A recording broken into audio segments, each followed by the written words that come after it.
friends. So today we are going to discuss about maps and diagram. This is the first chapter of class 6. ठीक है, maps and diagram class 6 में आते ही बच्चों की हालत खराब हो जाती है, बिल्कुल एसएसटी अलग अलग हो जाता है भाई, अलग geography, political science, means civics, okay, history, सब अलग अलग, तो बहुत प्रॉब्लम क्रिएट होती है, तो बच्चे परेशान हो जाते हैं। सो आज हम बहुत ही आसान वर्डिंग में, आसान शब्दों में आपको समझाएंगे मैप्स और डायग्राम। पहला चैप्टर है, बिल्कुल बने रहिए हमारे वीडियो के साथ और बिल्कुल लास्ट तक आप देखते रहिए, बिल्कुल सारा का सारा चीज क्लियर होने वाला है with the help of notes. आपको नोट्स भी अच्छे खासे मिलेंगे। तो सबसे पहले हम बात कर लेते हैं मैप्स एंड डायग्राम्स की, इसके इंट्रोडक्शन की बात कर लेते हैं कि इंट्रोडक्शन, मैप और डायग्राम का इंट्रोडक्शन क्या है। तो सबसे पहले मैप है ना, मैप है क्या, आप बताओ व्हाट इज मैप। ठीक है, तो मैप सर, मैप ये है, मैप वो है ना, तो उस पे मैप पे हम ये शो करते हैं, मैप पे हम माउंटेन शो करते हैं, हम सब बता देंगे, लेकिन हम एग्जैक्टली नहीं बता पाएंगे कि मैप है क्या। तो आपको एक वर्ड, एक सेंटेंस में बताते हैं व्हाट इज मैप। तो map is a drawing, simple, map is a drawing, map is a drawing. Drying of what? Drawing of earth surface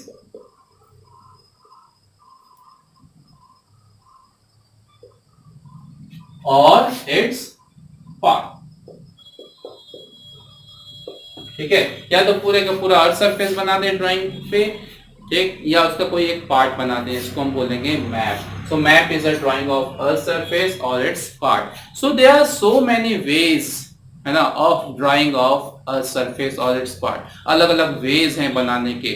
so there are so many ways of denoting this drawing.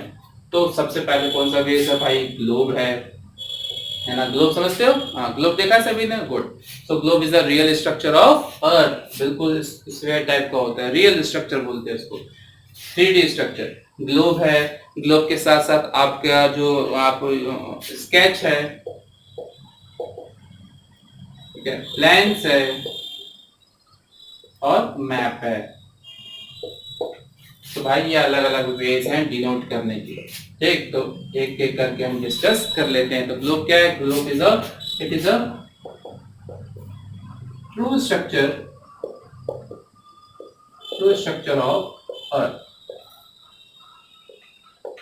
है ना, या अलग से कह लो कि it is a 3D structure of अर्थ। तो अर्थ का true model है, स्ट्रक्चर है कौन? ग्लोब। ठीक है, चलिए, तो होप आपको ये समझ में आ गया होगा। इसके अलावा एटलस, एटलस क्या है? Atlas is a group of map, Atlas is a group of different type of map. ठीक है, तो एटलस, सभी के पास एटलस बुक है ना, तो एटलस बुक में क्या होता है? अलग अलग तरह के मैप दिए होते हैं। So atlas is a group of, it is a book that contains different types of map. चलिए, अब हम डिस्कस करते हैं कि अलग अलग तरह के मैप, कितने तरह के मैप होते हैं, कौन कौन सी कैटेगरी होती है। So map is categorise into 2 parts, 2 parts में कैटेगराइज होते हैं। टाइप्स नहीं बता रहा मैं, कैटेगरी बता रहा हूं। तो दो कैटेगरी होती है, बेस्ड ऑन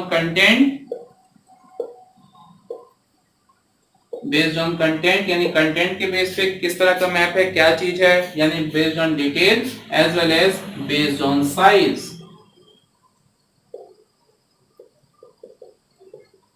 ठीक है, सो कंटेंट के बेस पे, बेस्ड ऑन कंटेंट, अगर कंटेंट के बेस पे बात करें, ठीक है, तो कंटेंट के बेस पे होता है पहला पॉलिटिकल मैप, फिजिकल मैप और थीमेटिक मैप।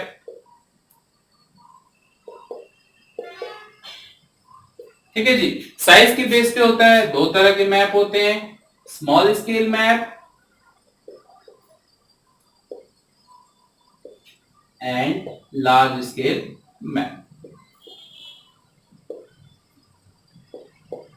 तो ये हो गई मैप की टाइप्स और कैटेगरी। सो सबसे पहले हमने जाना कि मैप दो पार्ट में कैटेगराइज है। एक पार्ट है जो किस पे बेस्ड है, कंटेंट पे बेस्ड है, यानी कंटेंट के बेस पे कितने तरह के मैप होते हैं और साइज के बेस पे कितने तरह के मैप होते हैं। तो कंटेंट के बेस पे होते हैं पहला पॉलिटिकल, दूसरा फिजिकल, तीसरा थीमेटिक। साइज के हिसाब से स्मॉल स्केल और लार्ज स्केल मैप। चलो एक एक करके डिस्कस कर लेते हैं generally. Political map, so it shows man-made feature, it shows man-made features। ठीक है, तो पॉलिटिकल मैप में क्या होते हैं भाई, मैन मेड फीचर्स होते हैं। यानी political map boundaries, state boundaries, national boundary, international boundary, roads, capital, है ना, ये सारी चीजें हमें किसमें मिलती है, पॉलिटिकल मैप में मिलती हैं। फिजिकल मैप में क्या मिलता है भाई, माउंटेन वगैरह मिलते हैं, माउंटेन, रिवर, प्लेटो, सैंड ड्यून्स, डेजर्ट, तो ये सब क्या है, नेचुरल फीचर्स हैं। So it shows natural features, ठीक है, नेचुरल फीचर शो करता है। Thematic map, so it shows agriculture as well as climate, it shows climatic condition, climate, agriculture as well as minerals. तो अलग अलग तरह के मिनरल्स अलग अलग जगहों पे मिलते हैं, तो किसमें होता है भाई, थीमेटिक मैप में दिखाया जाता है। ठीक है, समझ में आया। और अगर इन तीनों के फीचर्स को एक सिंगल मैप पे मिला दें, अगर एक सिंगल मैप हो, यानी पॉलिटिकल मैप का फीचर्स, फिजिकल मैप का फीचर्स और थीमेटिक मैप का फीचर्स, सारे के सारे फीचर्स एक ही मैप पे आ जाए, तो उस मैप को हम बोलेंगे टोपोग्राफिकल मैप।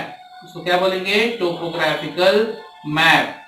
टोपोग्राफिकल मैप, तो यहीं पे समझ लीजिए, आपके चैप्टर में है टोपोग्राफिकल मैप का इंट्रोडक्शन। टोपोग्राफिकल मैप क्या है, it shows man made feature as well as natural features.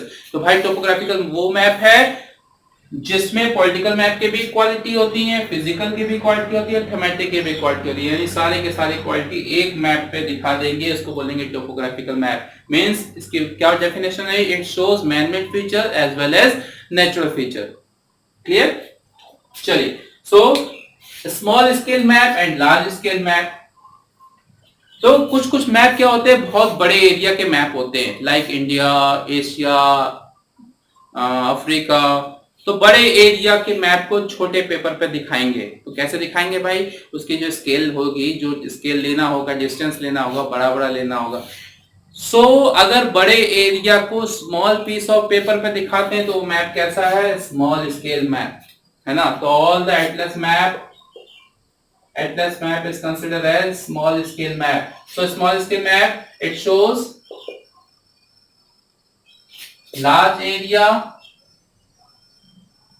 on small surface और small piece of paper। तो लार्ज एरिया को स्मॉल सरफेस पे दिखाना क्या कहलाता है, स्मॉल स्केल मैप कहलाता है। तो जितने भी तरह के एटलस मैप है आपके, जो भी एटलस में मैप होते हैं ना, वो सारे के सारे कौन से होते हैं भाई, स्मॉल स्केल मैप होते हैं। Large scale map, so it shows small area, it shows small area, है ना। मान लो आपके गांव का एरिया है, आपके कस्बे का एरिया है, तो इसको स्मॉल एरिया बोलते हैं।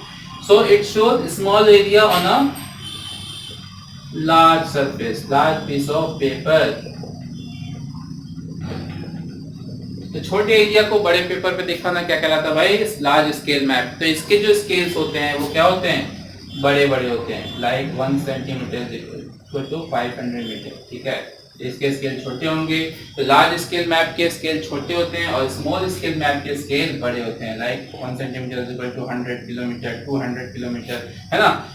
तो इस तरह से आप डिसाइड कर सकते हैं small scale map and large scale map. फिर से एक बार देख लो, स्मॉल स्केल का मतलब बड़े एरिया को, लार्जर एरिया को छोटे पेपर पे दिखाना। तो उसको दिखाने के लिए हमें जो स्केल होगा वो कैसा लेना पड़ेगा, बड़ा बड़ा लेना पड़ेगा। लार्ज स्केल मैप मतलब छोटे एरिया को बड़े शीट पे दिखाना, तो उसके लिए हमें जो स्केल लेने पड़ेंगे वो क्या लेने पड़ेंगे, छोटे स्केल लेने पड़ेंगे। क्लियर, जल्दी से बताओ, क्लियर है कि नहीं क्लियर है। स्केल का मतलब क्या होता है, हाँ जी, हाँ बिल्कुल बिल्कुल सर, स्केल का मतलब क्या होता है, स्केल तो हमें समझ में नहीं आया, मैप स्केल। तो स्केल मतलब it is a ratio of what, ratio of distance between two points on map to the same distance on actual ground. यानी अगर हमें मैप पे बताना हो, भाई ये मैप है मान लो इंडिया का, ठीक है, एक पॉइंट ये है, एक पॉइंट ये है, ठीक है, दो पॉइंट, एक पॉइंट ए, एक पॉइंट बी, तो इन दोनों के बीच का डिस्टेंस कितना है भाई? तो इन दोनों के बीच का डिस्टेंस एक्चुअल में कुछ और होगा, मैप पे कुछ और होगा। उसी का रेशियो जो बताता है उसको बोलते हैं मैप स्केल। ऐसा लिखा होता है मैप पे 1 सेंटीमीटर इज इक्वल टू, मान लो कुछ भी लिखा होगा, this is based on their size, मान लो 1 centimetre is equal to 10 kilometre, ऐसा लिखा हुआ है, या 1 centimetre is equal to 100 kilometre. तो ये स्केल है, यानी 1 centimetre on map shows 100 kilometer on actual ground. This is a map scale. It is a ratio of distance between 2 points on map to the same distance of 2 points on actual ground. Clear? Sure. Good. Next is, what is the importance of map? Map की importance क्या है भाई? Map क्यों use करते हैं? What is the importance? So maps are easy to carry. Maps are easy to carry. ले जाने में आसानी रहती है। So it is used for variety of purpose. Students and teachers gain knowledge, accurate information about the Earth's surface. इसके साथ साथ map shows selected features and usually congested, making it easier for people to understand and interpret. Okay. Now maps make use of different signs and symbols. तो map की importance क्या है? Map के help से हम आसानी से किसी भी जगह को इंटरप्रेट कर सकते हैं, किसी भी जगह को समझ सकते हैं, किसी भी जगह पे कैसे जाना है पता कर सकते हैं, ठीक है। और क्या कर सकते हैं भाई? ट्रेवलर्स के लिए हेल्पफुल रहता है, स्टूडेंट और टीचर्स के लिए हेल्पफुल रहता है। गेन नॉलेज लेने के लिए किस जगह पे कौन सी किस एरिया में कौन सी जगह है, ये सारी चीजें क्या है? इंपॉर्टेंस है किसकी? मैप की, ठीक है। Hope you understand. Now difference between globe, sketch and plan, ठीक है। चलिए just take a screenshot, okay, good.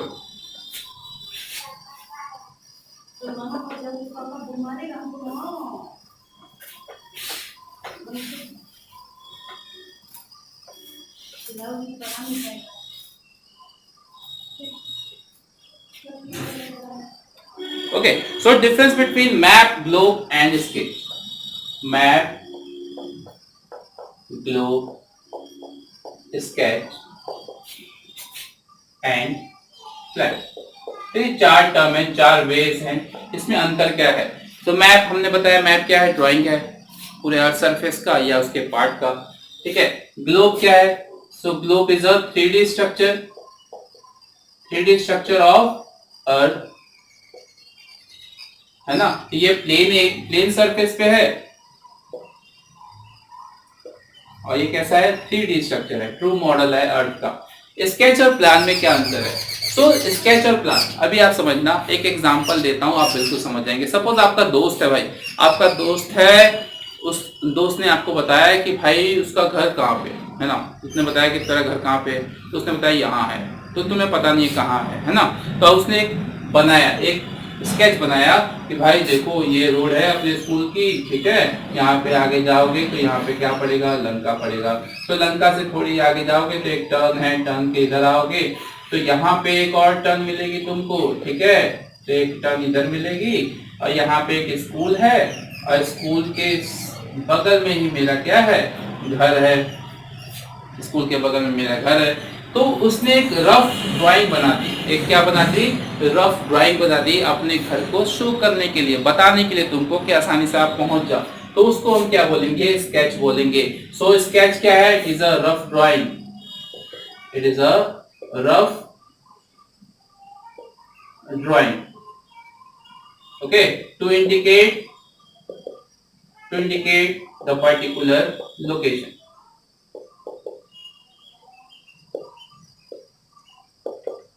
है ना, समझ में आया? बिल्कुल समझ में आ गया होगा। अगर आपके दोस्त को आपने किसी को बताया, आप अक्सर बनाते हो कॉपी पे कि भाई यहाँ जाना, ये चौराहा पड़ेगा, सर चौराहा, तो तुमको यहाँ सीधे जाना है, ठीक है, मुड़ना नहीं है। फिर यहाँ से एक टर्न आएगा, यहाँ मुड़ना, फिर यहाँ से एक टर्न आएगा, यहाँ मुड़ना, यहाँ पे देखोगे कि स्कूल है, स्कूल के बगल में घर है। तो ये आपने एक रफ आइडिया बता दिया। उसी रफ आइडिया को हम क्या बोलेंगे? स्केच बोलेंगे। अब प्लान क्या है? प्लान, ठीक है। सो प्लान रफ आइडिया नहीं होता, प्लान क्या होता है? पर्टिकुलर एक नीट एंड क्लीन क्या होती है, ड्राइंग होती है। So plan is a neat and clean drawing. Plan is a neat and clean drawing, है ना। जैसे सपोज आपको अपना घर बनाना है, तो आप घर बनाने के लिए कहाँ गए भाई, एक किसके पास गए, आर्किटेक्ट के पास गए। आर्किटेक्ट ने आपका एक नक्शा बनाया घर का कि हाँ भाई ये आपका एरिया है, अच्छा इतना प्लॉट है, तो इस प्लॉट में आपका यहाँ पे मेन गेट रहेगा, यहाँ पे एक रूम रहेगा, यहाँ पे एक गैलरी रहेगी, तो यहाँ पे आपका ये किचन रहेगा, यहाँ पे आपका हॉल रहेगा, यहाँ पे आपकी पार्किंग रहेगी। तो एक प्रॉपर प्लानिंग बनाई, है ना। सो इसको बोलेंगे प्लान। तो plan is it is a neat and clean,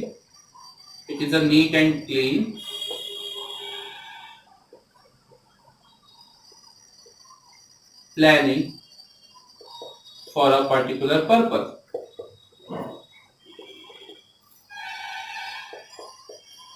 ठीक है, चाहे वो पर्पस कोई भी हो, घर बनाना हो, हॉस्पिटल बनाना हो, स्कूल बनाना हो, तो कौन सी चीज कहाँ पे रहेगी, कितना एरिया है, उसके एक प्रॉपर नाप तौल के ड्राइंग बनाई जाएगी, उसको हम बोलते हैं प्लान। ठीक है, तो आप समझ गए होंगे कि मैप क्या है। Map is a drawing of a surface और its part on a plane surface, उसको बोलते हैं मैप। ग्लोब क्या है, ग्लोब 3D स्ट्रक्चर है, अर्थ का ट्रू मॉडल ऑफ अर्थ, है ना, ट्रू मॉडल है, मॉडल ऑफ अर्थ। स्केच क्या है, sketch it is a rough drawing to indicate the particular location, जैसे आपको किसी का घर लोकेट करना हो, अपने दोस्त का। और प्लान क्या है, प्रॉपर इंडिकेशन है, proper indication with a neat and clean, है ना, drawing with a neat and clean surface. Okay, समझ में आया सभी को। चल next is about a reverse. ठीक है, तो रिवर के बारे में बात करते हैं। River, tributary, distributaries. ठीक है, river, tributaries and distributaries।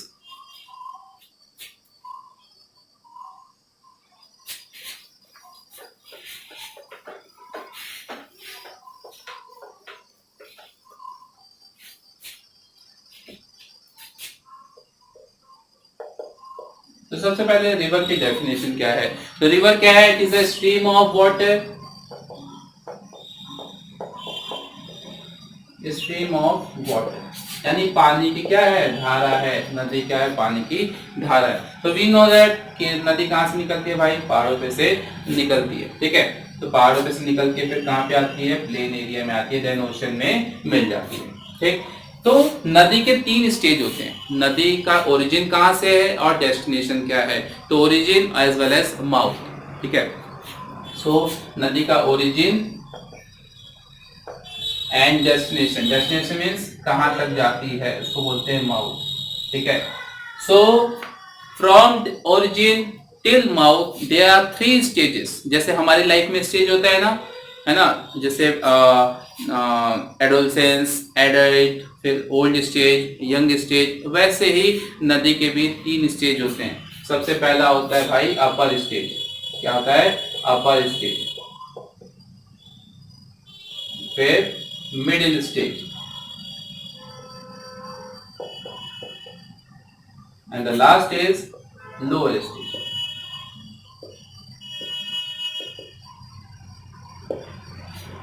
ठीक है, so upper stage it is also known as young stage। तो यंग स्टेज में क्या होता है भाई, नदी बहुत तेजी से क्या करती है, फ्लो करती है, बहुत तेजी से फ्लो करेगी, नदी का स्पीड क्या होगा, बहुत तेज होगा। कौन से स्टेज में, अपर स्टेज में, क्योंकि वो ओरिजिन से निकली होती है और यहाँ पे क्या होता है, बहुत ही ढलान होती है। तो this is upper stage. Middle stage में आके थोड़ी सी इसकी स्पीड कम हो जाती है। तो ये अपर स्टेज में अपने साथ क्या लेके आती है, अपने साथ नदी क्या लेके आती है, पत्थर के छोटे छोटे टुकड़े, मिट्टी तोड़कर लेकर आती है। देन मिडिल स्टेज में उसकी स्पीड थोड़ी कम हो जाती है और लोअर स्टेज में क्या होती है, और भी ज्यादा कम हो जाती है। तो लोअर स्टेज में जितने भी अपने साथ लेके आई रहती है मिट्टी, है ना, then the small particles of rocks, उसको क्या कर देती है, साइड में डिपॉजिट कर देती है। साइड में क्या कर देती है, डिपॉजिट कर देती है। ठीक है, इसी डिपोजिशन को हम क्या बोलते हैं, डेल्टा बोलते हैं। क्या बोलते हैं, डेल्टा। तो नदी अपने साथ जो लेके आती है वो लोअर स्टेज में या ओल्ड स्टेज में कहें तो ओल्ड स्टेज में क्या कर देती है, सारा चीज छोड़ देती है किनारे पे और जाके ओशन में मिल जाती है। जाके ओशन में क्या मिल जाती है, नदी ओशन में मिल जाती है, उसी को बोलते हैं माउथ। ओके, तो यहीं पे यहाँ पे क्या होता है, इस वाले एरिया में जो अपर स्टेज है वहां पे नदी की अलग अलग स्ट्रीम, कोई इधर से आ रही है, कोई इधर से आ रही है, ठीक है। मिडिल स्टेज में भी अलग अलग स्ट्रीम्स हैं, तो जो मेन रिवर में जुड़ जाती हैं, मेन रिवर में क्या होती हैं, जुड़ जाती हैं। जैसे मान लो एक ये रिवर आ रही है मेन, उसमें एक ये रिवर आके जुड़ गई, एक ये जुड़ गई, एक इसमें जुड़ गई, एक इसमें आके जुड़ गई, एक इसमें जुड़ गई, ठीक है। तो जो आके रिवर जुड़ जा रही है उसको क्या बोलेंगे हम, tributaries. So tributaries means helping river, helping streams of water, tributaries, ठीक है। So this is main river, main stream of water. अब उसमें जो अलग अलग स्ट्रीम आके जुड़ती हैं उसको क्या बोलते हैं हम, tributaries. So tributaries means helping river, helping rivers, ठीक है, दिस इज ट्रिब्यूटरीज। फिर ये रिवर जब आगे मूव करती है और जब अपने ओल्ड स्टेज में आती है तो ये अलग अलग पार्ट में कैटेगरी डिवाइड हो जाती है, टूट जाती है, ठीक है। सो जब मेन रिवर टूट जाती है अलग अलग पार्ट में, उसको बोलते हैं डिस्ट्रीब्यूटरीज। क्या बोलते हैं, डिस्ट्रीब्यूटरीज, ठीक है। तो यहाँ पे ट्रिब्यूटरीज यानी नदी आके जुड़ गई मेन रिवर में, मेन रिवर के वाटर को बढ़ा दिया। अब नदी ओल्ड स्टेज पे है, अलग अलग दिशा में अलग अलग डायरेक्शन में मूव कर गई, that is known as distributary, ठीक है। इन दोनों के बीच में, ठीक है, समझ में आया। सो ये क्या है भाई, नदी का सोर्स है, source of river, source of river यानी नदी निकलती कहां से उसको बोलते हैं सोर्स या ओरिजिन, और नदी जाती कहां उसको बोलते हैं माउथ। इन दोनों पॉइंट के बीच में 3 स्टेज होते हैं रिवर के, upper stage, middle stage and lower stage. Upper stage में रिवर की स्पीड बहुत ज्यादा होती है, अपने साथ मिट्टी के जो पार्टिकल्स होते हैं, रॉक के पार्टिकल्स होते हैं, उसको तोड़ते फोड़ते अपने साथ लेकर आती हैं।